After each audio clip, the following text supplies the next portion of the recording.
Welcome back to another episode of the What We're Watching podcast. I'm Megan. And I'm Jeni, and today we're talking about Bridget Jones' Diary. Happy New Year, everybody! Oh my gosh, it's New Year's Day when we're releasing this episode. 2025 is here. I feel like 2024 was the longest year of my whole life, but also a blur. Okay, I feel like that's fair for you to say because you're pregnant. True, yes. Throughout all of 2024, basically. Pretty much, yeah. Yeah. Pregnant, moved twice.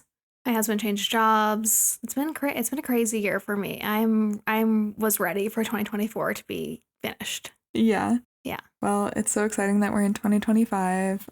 I always love a new year. I think we talked about this last year where I said New Year's is my favorite holiday. Can you tell me why? Is it just I'm sure I asked you the same question last year, but is it just like the optimism of the year?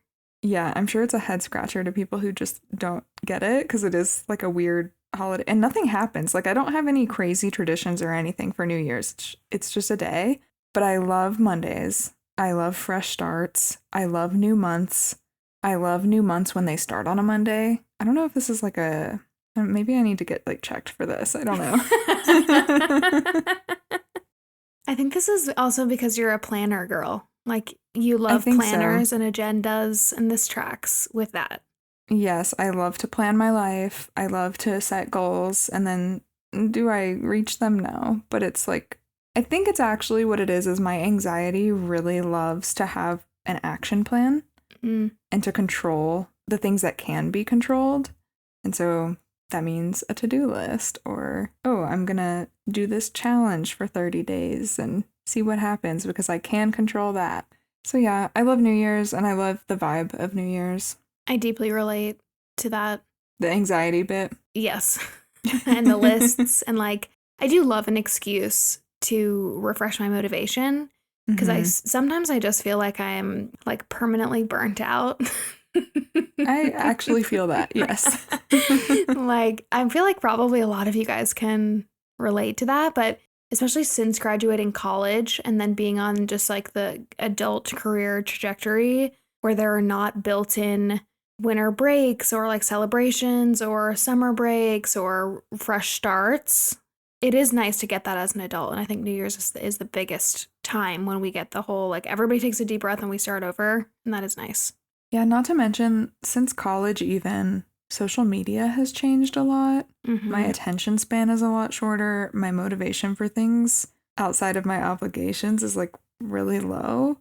And so any excuse that I have to be like, oh, wait, I can get excited about it's the first of the month or it's a Monday. That means I can fake it that, I don't know, it's a new exciting thing that I can tackle now, you know? Totally. This new plan, this new goal. I don't know. I will do this even on a daily basis where I'm like, okay, tomorrow morning I'm going to wake up early and I'm going to go get a coffee and I'm going to go for a walk and we're going to like get so much done. Yeah. I will just like force myself into it. Does it happen? Not always. Because for me, that's the really hard part, I think. And maybe that's why I'm addicted to the fresh start. Because I'm like, well, I failed last time. Do over. But there's always next Monday. Right. I agreed. That feels like something I should take to my therapist. She likes to remind me there's a difference between motivation and commitment. Which is a painful reminder. I think I needed to hear that too. Yeah. Before we get into Bridget Jones' Diary, quick reminder to leave us a review wherever you're listening and to follow us on social media at What We're Watching Pod. We do lots of polls and fun things to figure out what you guys want us to cover, and we just have a great time. Okay, so the synopsis for this movie is, at the start of the new year, 32-year-old Bridget decides it's time to take control of her life and start keeping a diary. Now, the most provocative, erotic, and hysterical book on her bedside table is the one she's writing. With a taste for adventure and an opinion on every subject, from exercise to men to food to sex and everything in between, she's turning the page on a whole new life. Okay, a writer wrote this. Because this was actually a very entertaining synopsis. Agreed. Sometimes they're very dry. Had you seen this movie before? Yes, but only via my mom watching it and me walking in the room when I was a kid. Got it. So you're like aware of it. I knew the famous scenes. I had seen them before, but I didn't know the context for any of those scenes, you know? Got it. So I think this was my first time watching it from beginning to end, at least that I remember. How about you? Yeah, I had never seen it. I had no idea what it was about. I read the synopsis and was so excited to watch it. And this movie, I've had friends text me and ask us to cover this movie. People have been waiting for this one for like a year because we talked about doing it for New Year's last year. Yeah. So my expectations were very high going in. Oh no. But it just was not my favorite. I don't know. Is that horrible? No. I don't want to be a downer because I know everybody loves this movie and I can totally get the nostalgic appeal. And like, there is so much that I relate to in Bridget and I love her as a character. I just felt like it's just aged, you know? It's a very early 2000s movie. I just feel like the things that I generally have an issue with in early 2000s movies were all very present at the center of this movie. Like the weight jokes. Yes, there was lots of weight jokes. There was lots of just like sexism. I don't know. It just was It just gave me the ick in a few places. I don't know. What did you think? No, I think that's super fair. And I think it's always nice when one of us has seen the movie and one hasn't, because then I feel like we get an accurate depiction of whether or not the movie aged well and if we just love it because of the nostalgic lens that we have. Mm-hmm. Or if it's actually a genuinely good movie. I liked this movie. I thought it was really funny and entertaining. And I did notice all of the things that aged poorly. But I think I was so excited to watch it all the way through and understand the big scenes. Mm. And I was so excited to see Colin Firth that I was just like, I'll just ignore all the stuff that aged poorly. That's fair. That is fair. I do that with a lot of movies. I think I just didn't have the same nostalgic attachment, and my expectations were so high. Could not have been higher, and that was a mistake for me. Yeah. Yeah. You know, it was pretty raunchy for a 2001 movie. Mm-hmm. I would imagine that despite the sexism and weight jokes and all of that in this movie, that there was something liberating about the character of Bridget, who's 32 years old. She's comfortable with her sexuality. Mm-hmm. I agree. I will say, yeah, that is what I loved about this movie. I loved Bridget being in her 30s, not being married, not seeming really to care that much, that like for whatever reason everybody thinks she's fat or not pretty, which is crazy to me. Crazy, yeah. But she doesn't really seem to give a shit. She's just like pretty confident in the face of all of it and is just like, this is who I am, take it or leave it, you know? And that is amazing. And it was very refreshing. And I imagine especially at the time, it would have been really refreshing to see a woman in her 30s that's dating in a big rom-com, because that's not usually the plot. Mm-hmm. And that was very cool. And I imagine a lot of people now and at the time especially saw themselves in Bridget. And that is cool, because I think everybody to some extent can relate to going to the family gathering and getting comments that you don't want to get about the way that you look or your relationship status or your job or whatever. And so to kind of like get a lens into Bridget's life was cool. Yeah, I agree. I always like when we explore these topics though, because I do think it makes me think a little more deeply about the movie. Mm-hmm. So thank you for sharing, Megan. Oh, thank you. I feel like I just went on a rant. No, I think it was very balanced. Also, quick disclaimer up front. My puppy is really cranky tonight, so if you hear her bark in the background, that's Stevie. We love Stevie. She's just saying hey. She's very sassy. She has a big personality. She likes to tell me when she's upset. She's so cute. Bridget Jones's Diary came out in 2001, and it's based on the 1996 book of the same name by Helen Fielding, who also was one of the screenwriters for the movie, which I thought was pretty cool. I feel like it's rare that you have the writer of the novel be on the movie. Yeah, very. What I think is really cool is that the novel actually started as a weekly newspaper column in The Independent, and it was designed to appeal to young professional women. And then Fielding kind of compiled it all and turned it into a novel. That's very cool. I've never heard of a book that came together like that. I love that. Yeah, me too. I also can imagine looking forward to that newspaper every week to see what Bridget Jones's Diary is, you know? Totally. And I love that. I love that it came from a newspaper article that was specifically for young professional women, like women pursuing a career, probably in their 30s, that are just like Bridget. Here's what I think actually happened. I think The Independent is a regular newspaper, and It's an English newspaper, right? Isn't it the Ted Lasso newspaper? The guys from The Independent? Oh, Trent Scrim or Crim? Oh. Yeah. Anyway, I think that they were like, man, we don't have enough young women reading this newspaper. How can we get them sucked in? And this was their little marketing ploy. That's my guess, but I could be wrong. Okay, I'm here for it. Did you catch on the Pride and Prejudice references throughout this movie? I didn't catch a bunch of references, but I couldn't get over the fact that Colin Firth was playing somebody with the last name Darcy. That's all I could think about the whole movie. Yeah. And then there was just the whole plot of Hugh Grant's character lying about something. And we just covered Pride and Prejudice. Yeah, you're so right. You're so right. I was like, wow, this is perfect timing. I'm actually really glad we covered Pride and Prejudice first. Mm-hmm. And actually, we've covered 3 Pride and Prejudice movie adaptations of some sort recently. Mm-hmm. You've Got Mail, right? Was also one? Yep. Helen Fielding has said that her novel was based on Pride and Prejudice, so that's why I'm saying all of this. And that was a huge part of why they cast Colin Firth as Mark Darcy, because he's Mr. Darcy in the 1995 BBC adaptation, and also the character of Bridget Jones had a crush on Mr. Darcy in the novel. So they're just tying it all together. I love that. I love that. Also, I love that Colin Firth said yes. I know. And he's so good in this. He was one of my favorites. Yeah, I agree. I also love that we just talked about Colin Firth and Hugh Grant in Love Actually. Yeah. So I just feel like this world is really connected. And I love when we have episodes that kind of build off of other episodes, you know? It was fun and not planned. Another funny connection is that one of the screenwriters on Bridget Jones's Diary was Andrew Davies, who wrote the BBC adaptation. I feel like this happens a lot, especially with English movies. Mm-hmm.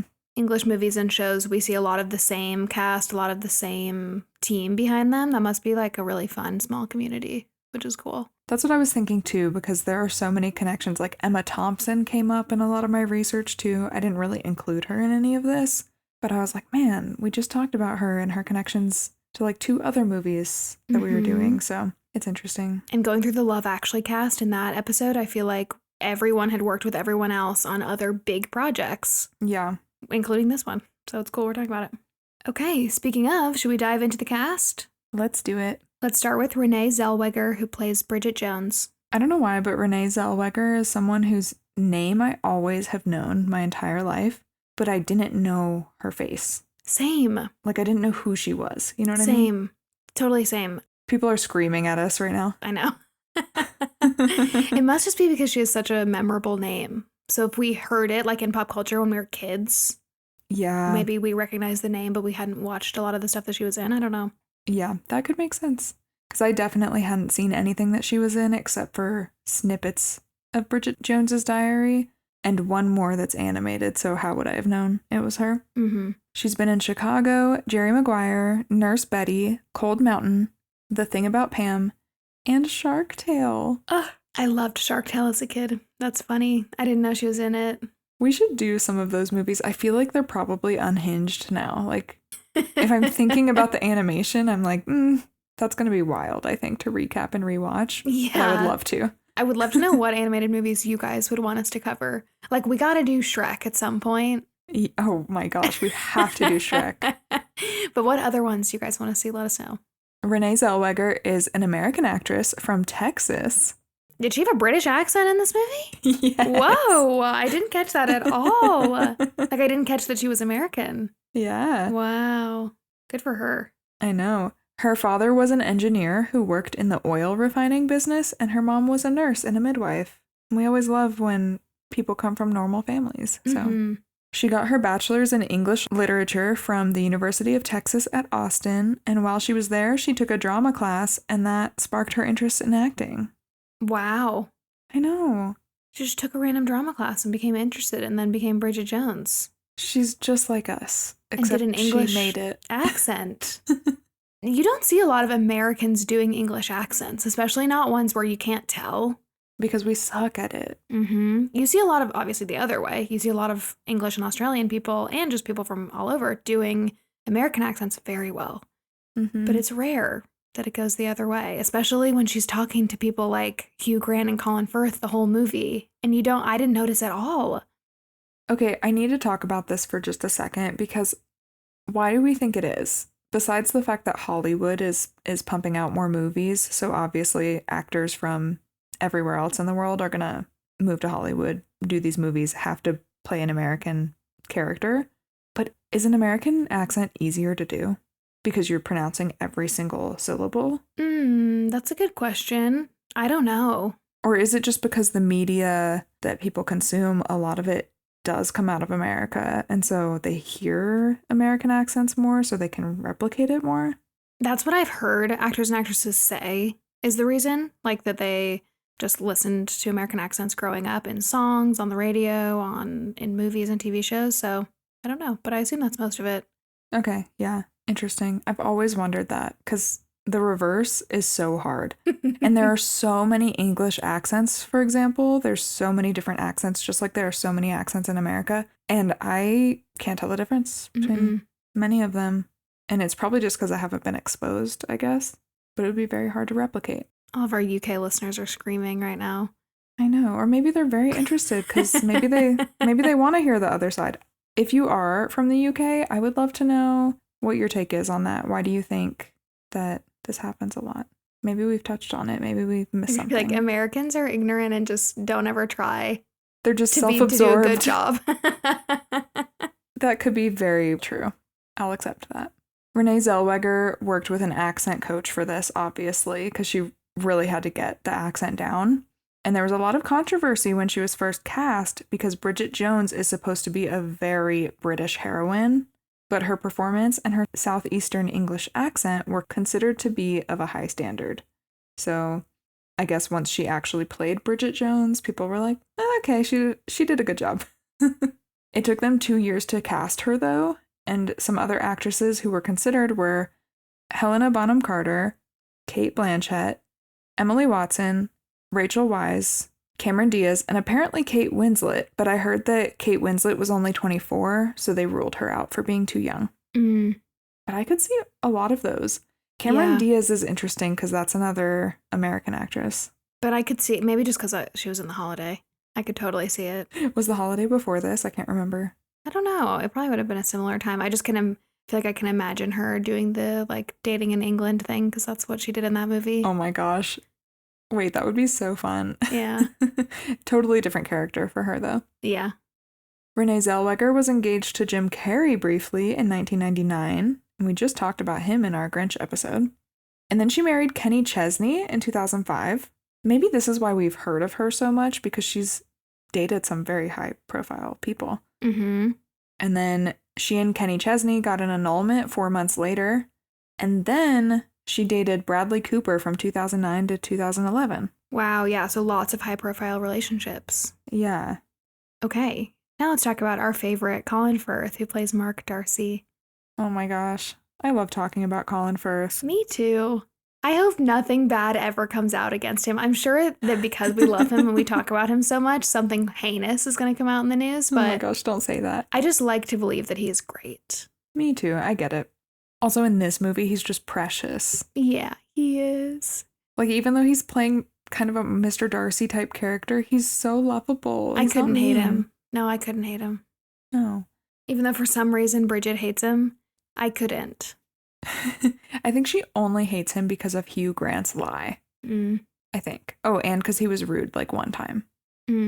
Bad first impression, I guess. So I don't really need to say this, but Colin Firth is from Mamma Mia, What a Girl Wants, Love Actually, and we do have episodes on all 3 of those movies. He's also in The King's Speech, and like we said earlier, he's in BBC's Pride and Prejudice as Mr. Darcy. Since we've talked about him so many times on the podcast, I wanted to find some new stuff out about him, and I found some exciting tidbits. Oh, some niche fun facts about Colin Firth? They are very niche fun facts. I can't wait. I'm so excited. Little known facts about Colin Firth. His grandparents were missionaries, and both of his parents were born and raised in India. Wow, okay. Then his parents became teachers in Nigeria, and Colin was born there and lived there for the first 4 years of his life. Wow.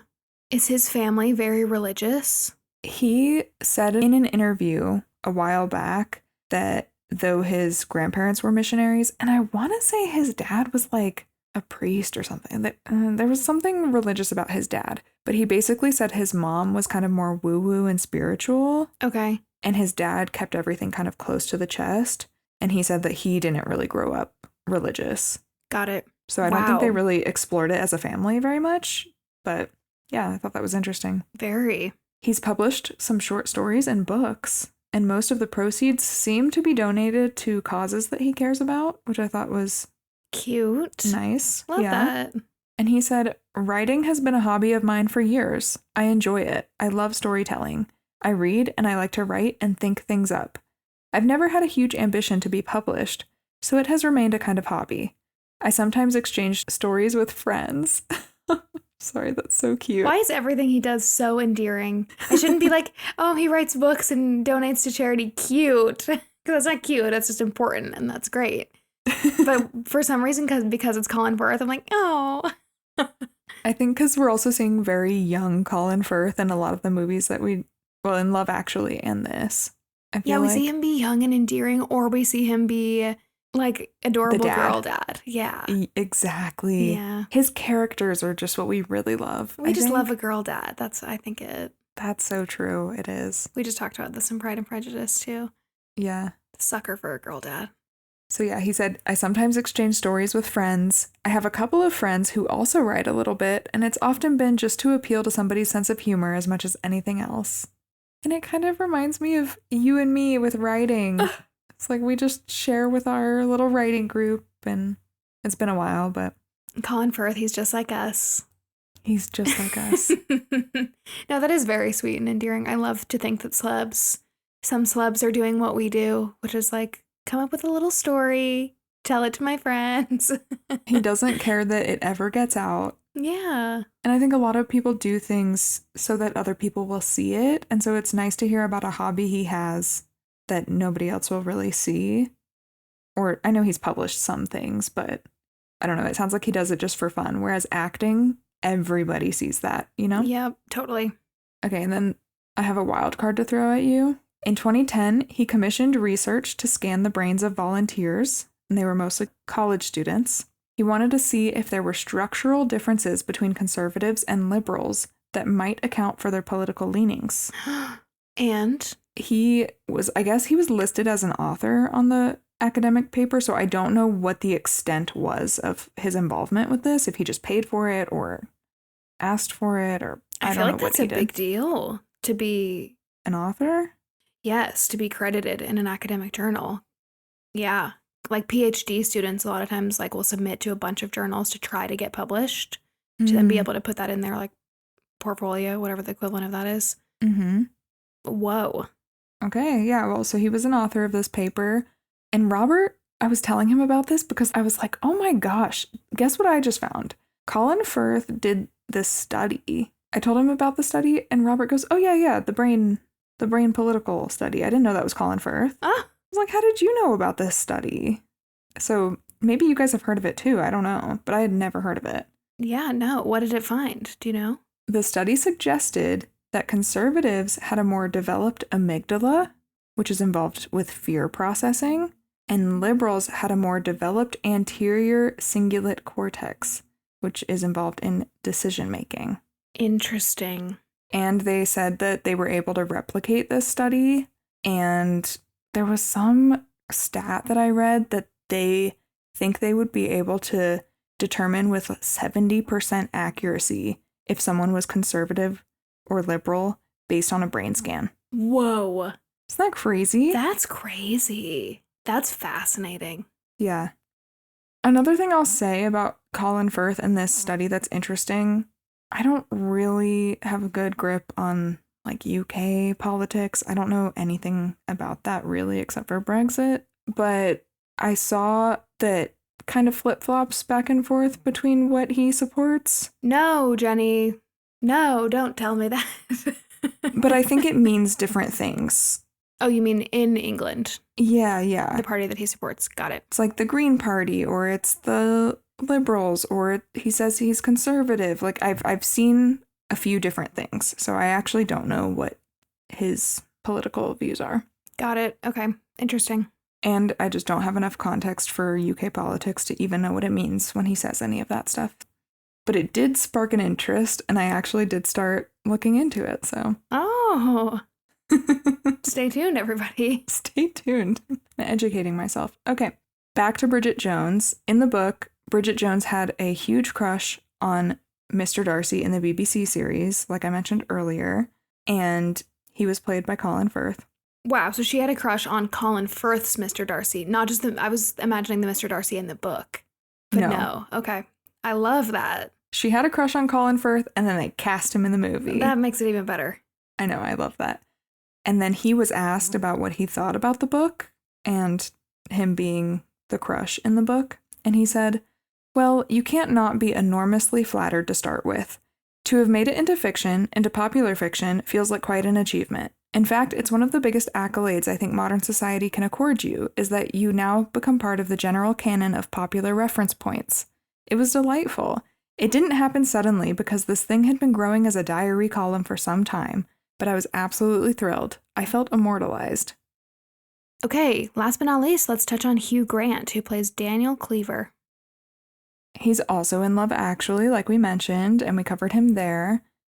He's from Notting Hill, Music and Lyrics, 4 Weddings and a Funeral, Sense and Sensibility, and 2 Weeks' Notice. Supposedly his favorite women co-stars were Renée Zellweger and Sandra Bullock. Wow. I know. I love that he said that. Yeah, random. Well, I also saw that he hated some of his female co-stars. Oh. And there were some like rivalries. So, oh, okay. You know, like Hugh I want to Grant say drama. I want to say he and Drew Barrymore didn't like each other, or there were like a few other people. So, oh, interesting. It's high praise, I guess, that he really liked working with Renée on Bridget Jones.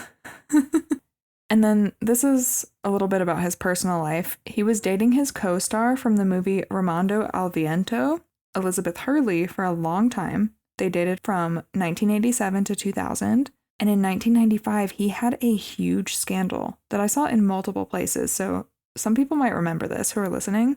He was arrested for getting professional services from a sex worker in a car in Hollywood. I don't know if the sex worker is famous from this case or just in general if she already is famous, but her name is Divine Brown.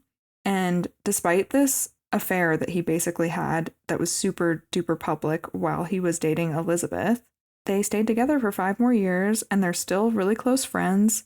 And he's the godfather of her son and she's the godmother of his daughter. Huh. And I believe both were born, after they separated. Wow, that would be very difficult, I imagine, to have that come out in public, even if they had an open relationship, which it seems like maybe they did because they stayed together for so long, or at least they were able to work through it and remain friends. Mm-hmm. Wild. I don't remember that at all, obviously. I was not alive, but... Also, I made up professional services. I don't know if that's the right terminology for what was happening, but does that make sense? Yeah. Okay. I know what you meant. He was being serviced by a He was sex being worker. serviced. Yes, yeah, that's right. That's what matters. Also, random fun fact. Hugh Grant and Colin Firth were born 1 day apart. Whoa. September 9th and September 10th, 1960. Wow, same year and everything. That's wild. Isn't that kind of cute? And then they're in these 2 movies together? Oh, I wonder if they were in the same hospital. Maybe. Maybe. Wait, that'd be crazy. Cute. And that's all I've got on Hugh Grant. Okay, let's get into the movie recap. Yeah, let's do it. So we open the movie, and it's snowing, and Bridget Jones, played by Renée Zellweger, walks up to her mom's house, and her voiceover says, "It all began on New Year's Day on my 32nd year of being single." She says that every year her mom tries to set her up with some goofy-haired middle-aged boar at her annual turkey curry buffet, which is harder to say out loud than I expected it to be, and she fears this year would be no exception. Sure enough, when she gets to her mom's party, Bridget's mom says the Darcys are there and they brought Mark with them, who's a barrister and a divorcee. We can tell this is the guy that her mom is going to try to set her up with this year. Apparently, Bridget and Mark knew each other when they were very little, and Bridget used to swim naked in his kiddie pool, but Bridget doesn't remember him at all. And Bridget's mom makes her change into something she considers nicer, which is this hideous red button-down vest situation. The outfit is hilarious. And you can tell she's very uncomfortable. And her voiceover says, "Great, I was wearing a carpet." Bridget sees Mark Darcy, played by Colin Firth, across the room from behind. And her voiceover says, "Whoo, ding dong. Maybe this time Mom had got it right. Maybe this was the mysterious Mr. Right I'd been waiting my whole life to meet." So she was looking at his butt, obviously. Then Mark turns around and he's wearing a reindeer sweater. And her voiceover says, "Maybe not." I do love, vulgar is not even the right word, I don't think, but I love that she just like says whatever. Yes. It's so fun. I actually think the book would be so fun to read because I'm just imagining this is her voice throughout the book, and that'd be great. Yeah, it's probably really funny. So Bridget makes small talk with Mark while she smokes a cigarette, and she says she's hungover from a party last night and that her New Year's resolution is to drink less and quit smoking and stop talking total nonsense to strangers. She's just like floundering in front of him. And Mark has no reaction to like the train wreck that he's witnessing. And he says, "Perhaps it's time to eat," and leaves. Bridget overhears Mark telling his mom he doesn't need a blind date, especially not with some verbally incompetent spinster who smokes like a chimney, drinks like a fish, and dresses like her mother. Ouch. Bridget's voiceover says it was right there. That was the moment she realized that unless something changed soon, she was going to live a life where her major relationship was with a bottle of wine. Then we see her back in her London apartment, watching Frasier, smoking and drinking wine in her pajamas, and then she starts lip syncing and dancing to All by Myself. So nothing has changed yet. Do you remember when we did our What a Girl Wants episode that we mentioned that the hostel in What a Girl Wants is Bridget Jones's apartment building? I totally forgot about that. Oh my gosh, you have to rewatch the very first scene of her getting to her apartment because you'll recognize it and you'll be like, oh. Oh, okay. Yeah, I'll have to watch because I love Or that just movie. look up pictures of them side by side because you can see it's the same building. And it's actually a pub called the Globe Tavern Pub, and it has apartments above it. Cute. Yeah. Also, Colin Firth is in both movies. Mm-hmm. A great connection. Bridget decides that next year she's not going to end up shit-faced and listening to sad FM. So she decides to take control of her life and start a diary to tell the truth about Bridget Jones. She puts her starting weight at the beginning of the year, how many cigarettes she smokes, and how much alcohol she's had in her diary, and then writes down her resolutions.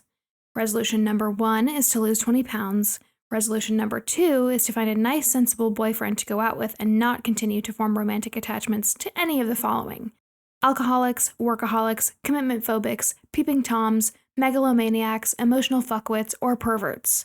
And particularly will not fantasize about a particular person who embodies all of these things. We immediately cut to who she's talking about: Daniel Cleaver, played by Hugh Grant, getting off an elevator, and this is a flashback to Christmas. And we find out that this is Bridget's boss, the editor-in-chief. And we see Bridget badly singing karaoke at the office Christmas party, and she says that she suspects that he does not fantasize about her because of this moment, because it's very cringe. In present day at work, Bridget gets a daily call from her best friend Jude, who's played by Shirley Henderson from Harry Potter. This is Moaning Myrtle, guys, and she sounds exactly like Moaning Myrtle. And she's moaning in the bathroom in this as well. Yeah. She is. Bridget says that Jude is the head of investment at the bank, but spends most of her time trapped in the ladies' toilet crying over her boyfriend. Bridget calls her boyfriend a big knobhead with no knob, and her boss Daniel overhears this, but Bridget tries to cover it by pretending like she's talking on the phone to F.R. Leavis, who's an English literary critic, but Daniel catches her in the lie because F.R. Leavis died in 1978. Whoops. It's just awkward thing after awkward thing with her. Yeah. The next day, Bridget comes into the office wearing a skirt, and she gets an email from Daniel that says, "You appear to have forgotten your skirt. Is skirt off sick?" She messages back that she's appalled by management's sizest attitude to her skirt.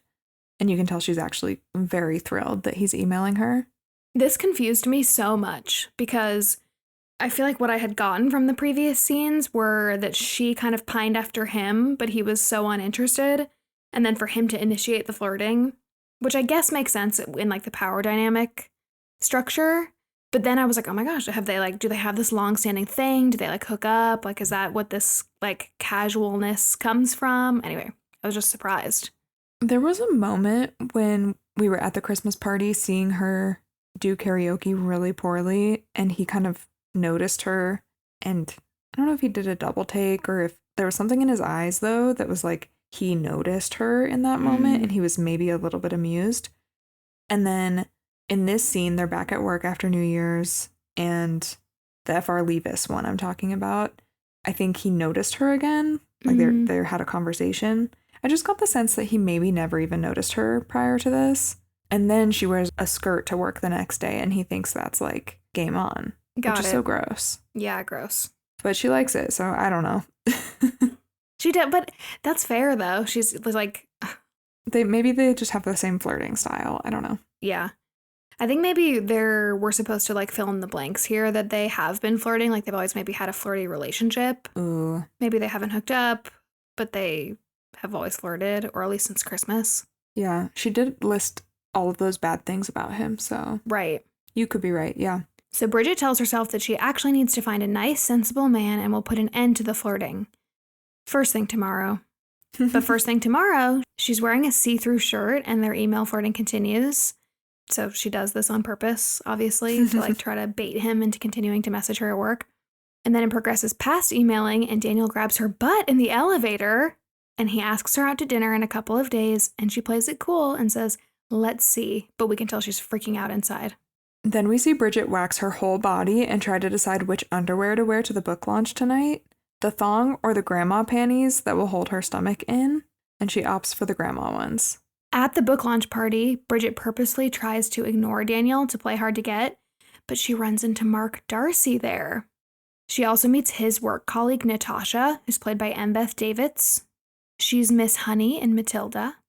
You guys would probably recognize her.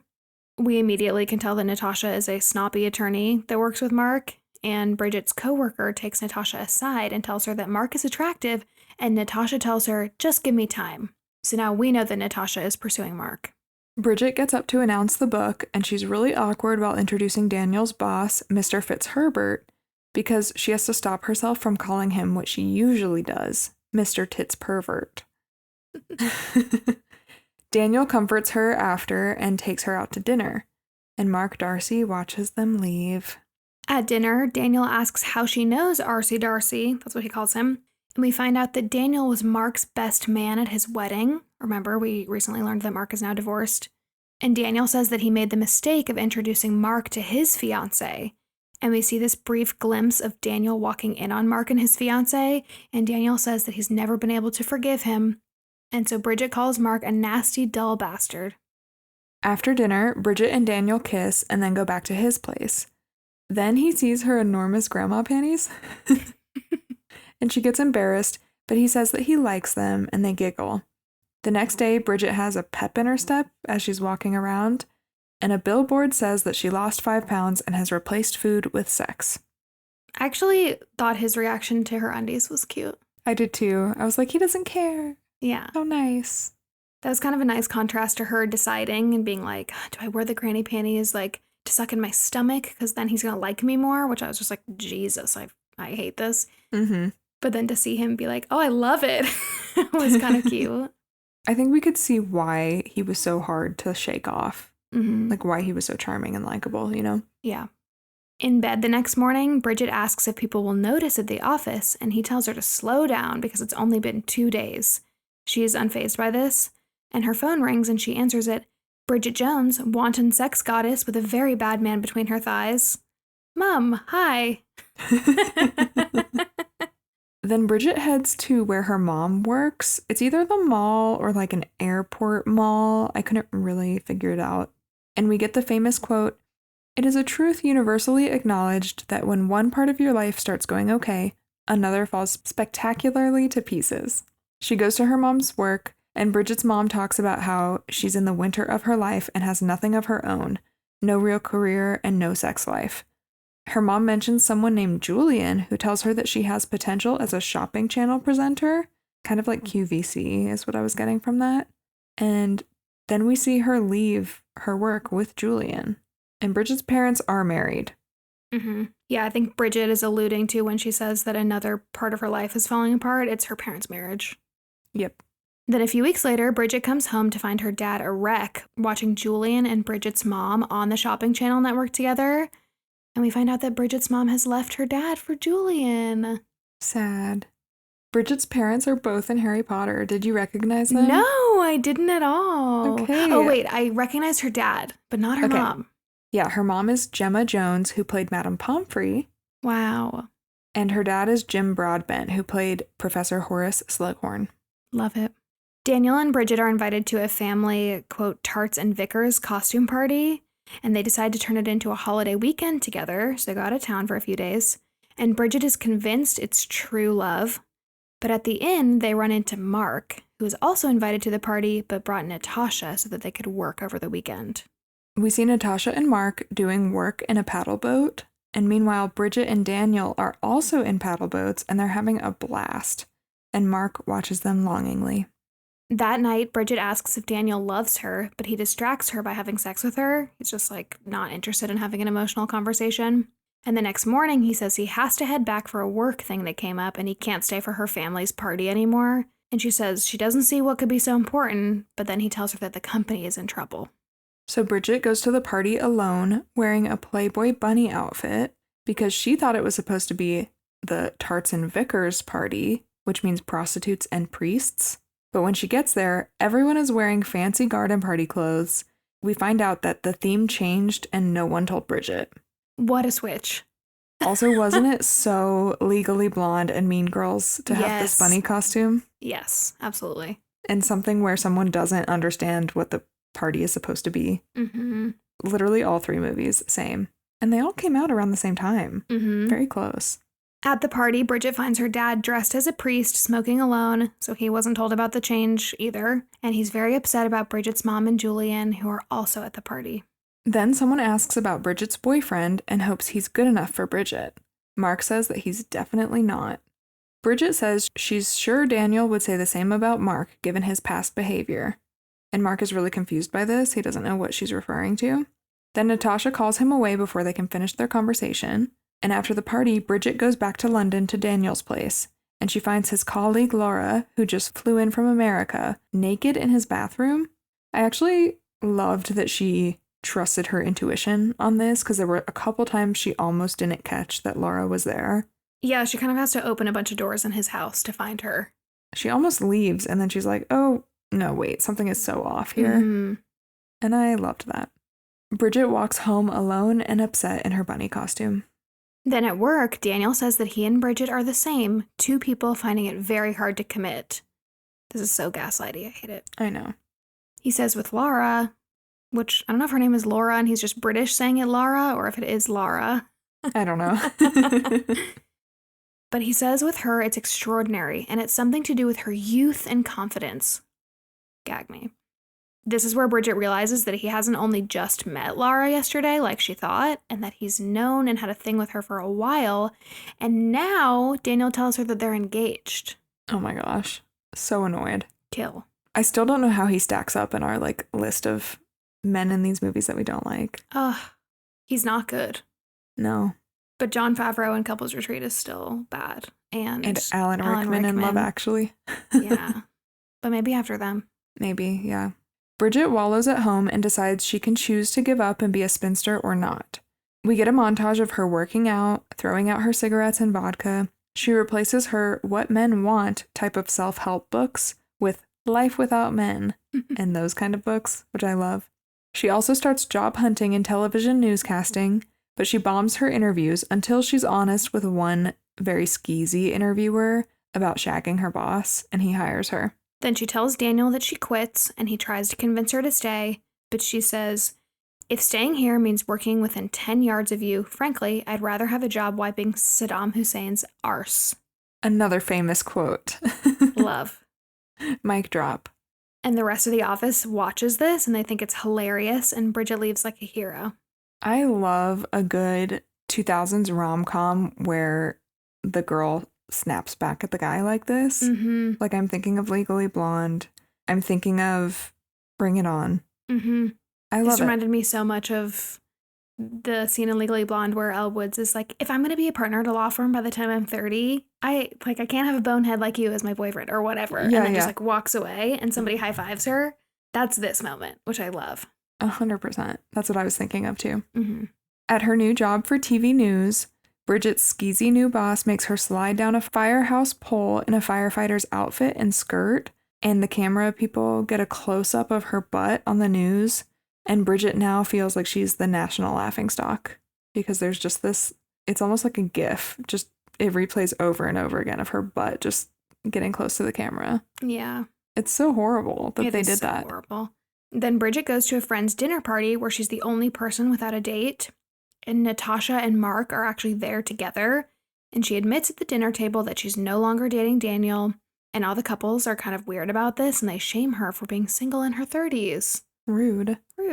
When Bridget goes to leave, Mark tells her he liked her fire report on TV. He says he's delighted to hear it didn't work out with Daniel. Bridget tells Mark that he seems to go out of his way to make her feel like an idiot, but he needn't bother because she already feels like an idiot most of the time, with or without a fireman's pole.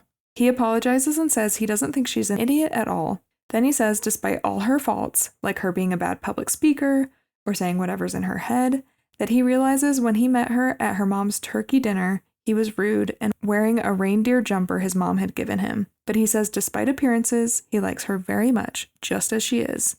Natasha interrupts and he goes back to dinner. And I just love the tie-in to Pride and Prejudice with this whole thing. It's like, here are all these things that I think are really wrong with you, but I like you anyway. It's so rude. Yeah. Bridget is obviously confused by this, and she tells all her friends, but all of them are actually impressed that he likes her just the way she is. Like that he said all of those things, but then, said that he likes her for everything that she is. But then they also say, this is someone you hate, right? She says, yes, I hate him. But it's very unconvincing now when she says it, don't you think? Yep. It's November, and now Bridget is 33. She gets an exclusive TV interview, and she cuts out to get cigarettes first, but then she runs into Mark Darcy at the shop.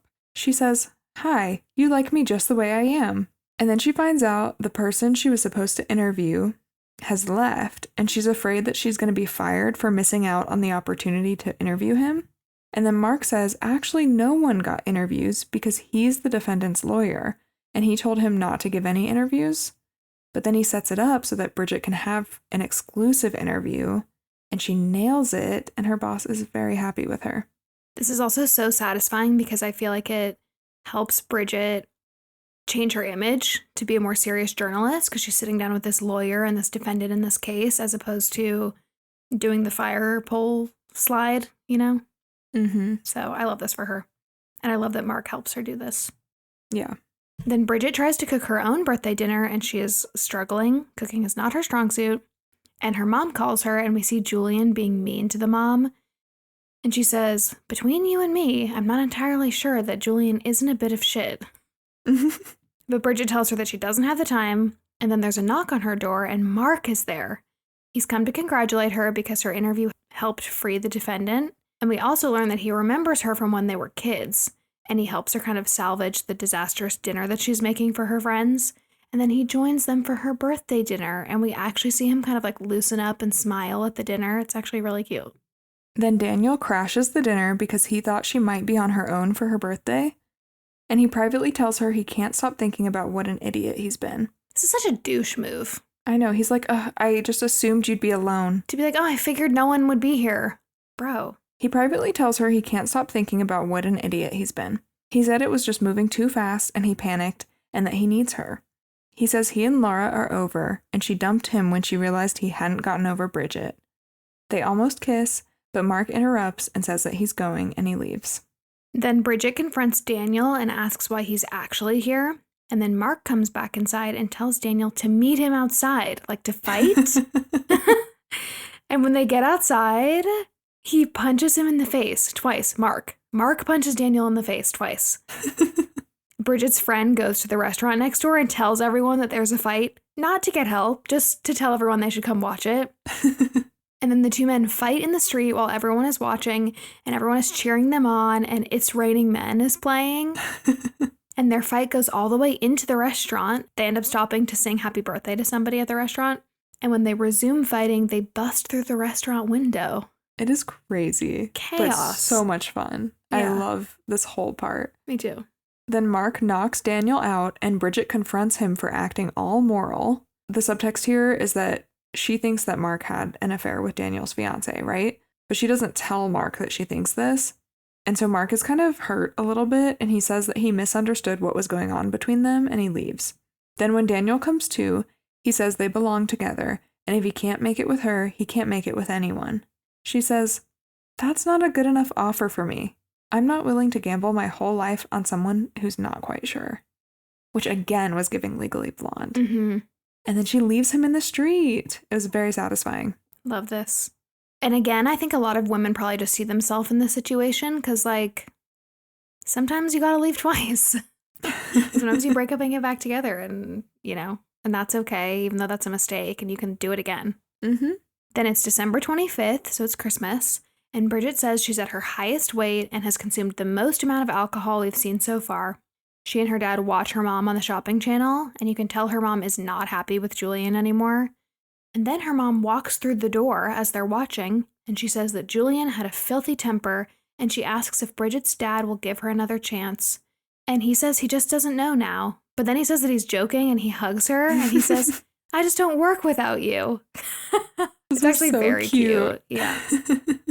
The next day, Bridget's mom tries to convince her to go to the Darcy's Ruby wedding party. She says Mark's wife left him around this time of year with the best man in his wedding, and Mark came home on Christmas Eve to find them together. So Bridget realizes it's the exact opposite of the story that Daniel had told her, and she realizes that he lied, it was the other way around, and everything bad that she thought about Mark was a lie. Bridget urgently drives to the party to find Mark, and he's wearing a snowman tie there. This is a theme throughout, that he wears like funny holiday-themed outfits. That his mom gives him, probably. Yes. But Mark is at the party with Natasha. Bridget apologizes to him about Daniel and tells him the lie that Daniel told her, and she asks him for a private moment and tells him, quote, "You once said that you liked me just the way I am, and I just wanted to say, likewise." I love that there was so much build-up for her to just be like, "and same." Ditto. And then she says all the things that are wrong with him, similarly to what he said to her originally, but that he's a nice man and she likes him. And then right after this, they get called back to the party, so it doesn't really go anywhere. Then Mark's dad announces to the party that Mark has been invited to be a senior partner in New York, and he's bringing Natasha with him, his partner-in-law, and that Natasha will someday be something else in law as well. And everyone cheers to Mark and Natasha, but Bridget says, "No!"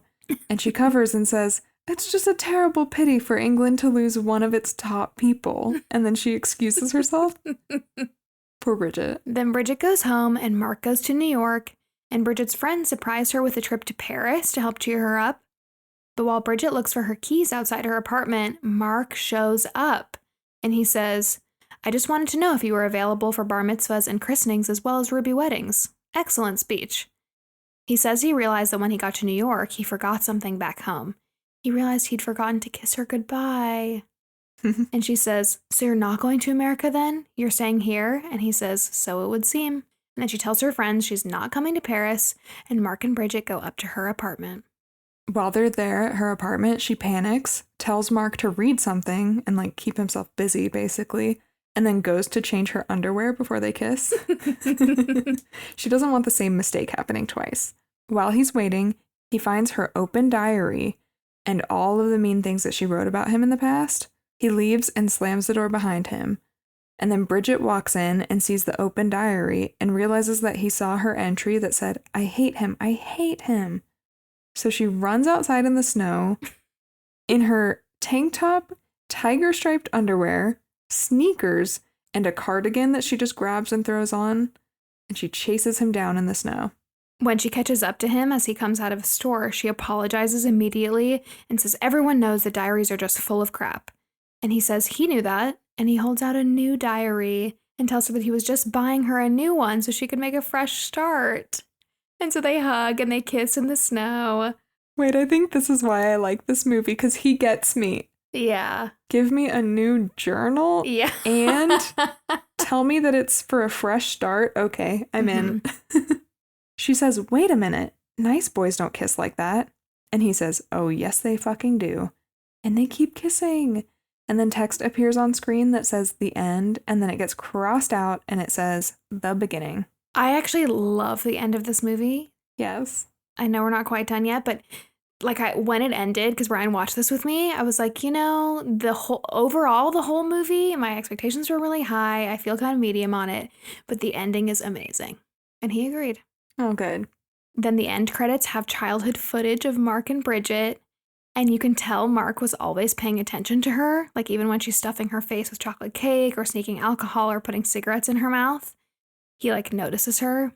And then the last scene we see is her jumping naked in the kiddie pool and then holding hands with Mark, which is like what they've referenced throughout the movie. Mm-hmm. That's the end. The end. You're right. It's such a good, satisfying end. Mm-hmm. But it's not the end of Bridget Jones's story, because there's 3 sequels. There's Bridget Jones, The Edge of Reason, that came out 3 years later in 2004. Bridget Jones's Baby in 2016. And then a new one is coming out in 2025 called Bridget Jones, Mad About the Boy. And I believe Renée Zellweger is coming back for the 2025 version. Mm-hmm. And Colin Firth and Hugh Grant have been in all of them, I believe. Cool.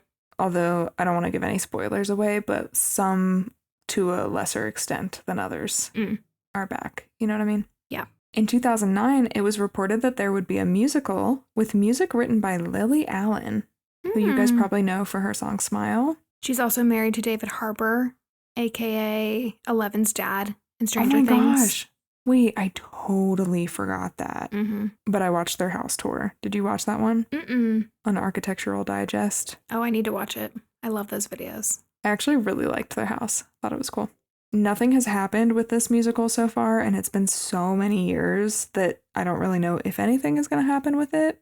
Lily Allen tweeted in January of 2024, "Ugh, these songs are so good. I have to believe that it will happen one day." I hope it does. I do too. I would love to see it. I really appreciate you guys waiting so long for this one and also requesting it so many times, because we knew we were always going to do this one, but we kind of felt like we had to wait till New Year's to do it. Mm-hmm. And it is the perfect New Year's movie, so this was great timing. I actually really loved this movie, and I feel like I could watch this yearly for New Year's. I think we've been talking about that with every seasonal movie that we've been covering. We have. The list is getting long. It is. It is. But that's like the best. I love when I have movies that I love and I want to revisit. Mm-hmm.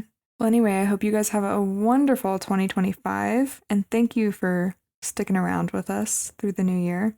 And we did a poll actually to determine what we were going to cover for this episode, and it was very tied between Bridget Jones's Diary and Sleepless in Seattle.